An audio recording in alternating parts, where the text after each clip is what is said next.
અંકલેશ્વર નગરપાલિકાના ward number 1 માં અપક્ષ તરીકે ઉમેદવારી નોંધાવનાર નીતિન વકીલ અને તેમના પત્નીને ભાજપ પક્ષે પક્ષ વિરોધી પ્રવૃત્તિના આક્ષેપ સાથે સસ્પેન્ડ કર્યા છે। જો કે નીતિન વકીલને 14 તારીખના રોજ સસ્પેન્ડ કરવામાં આવ્યા, જ્યારે તેમના પત્નીને 11 તારીખે સસ્પેન્ડ કરી દેવામાં આવ્યા હોવાનો પત્ર સોશિયલ મીડિયા પર ફરતો થયો છે।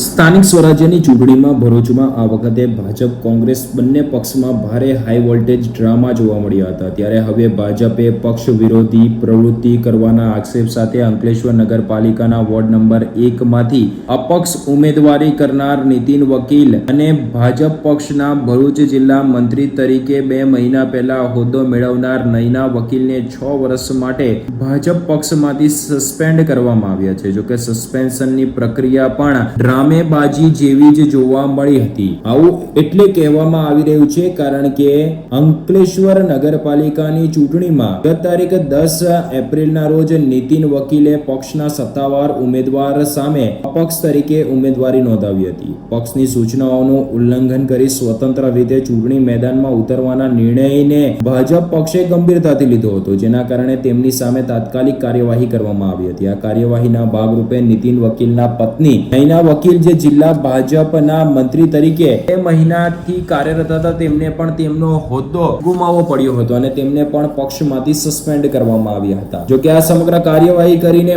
પક્ષે આ પગલું લઈને સંદેશ આપવા માંગતું હતું કે શિસ્ત ભંગ અને પક્ષ વિરોધી પ્રવૃત્તિઓ સહન કરવામાં આવશે નહીં। જો કે આ સમગ્ર પ્રકરણમાં જ્યારે સસ્પેન્શનની તારીખો અને પદ છોડવા અંગેના પત્રની તારીખો પર નજર કરવામાં આવે તો સમગ્ર પ્રક્રિયા એક ડ્રામેબાજી જેવી લાગે છે, કારણ કે 10 એપ્રિલના રોજ નીતિન વકીલે વોર્ડ નંબર 1 માં અપક્ષ તરીકે ઉમેદવારી નોંધાવી, જેમને 14 એપ્રિલના રોજ પક્ષમાંથી 6 વર્ષ માટે સસ્પેન્ડ કરવામાં આવે છે, જેવો પત્ર ગઈકાલે રાત્રે સોશિયલ મીડિયા પર ફરતો થયો। ત્યારબાદ તેમના પત્ની એટલે કે નયનાબેન વકીલ કે જેઓ ભરૂચ જિલ્લા મંત્રી તરીકે 2 મહિનાથી કાર્યરત હતા, તેમને 11 તારીખના રોજ સસ્પેન્ડ કરવાનો પત્ર ફરતો થયો। જો કે ઉલ્લેખનીય બાબત એ છે કે ત્યારબાદ જ વધુ એક લેટર પણ સોશિયલ મીડિયા પર ફરતો થયો હતો, જેમાં 12 એપ્રિલના રોજ નયનાબેન વકીલે પોતે ભાજપ પક્ષને પત્ર લખ્યો હતો અને તેમાં તેમણે પોતાના પદ પરથી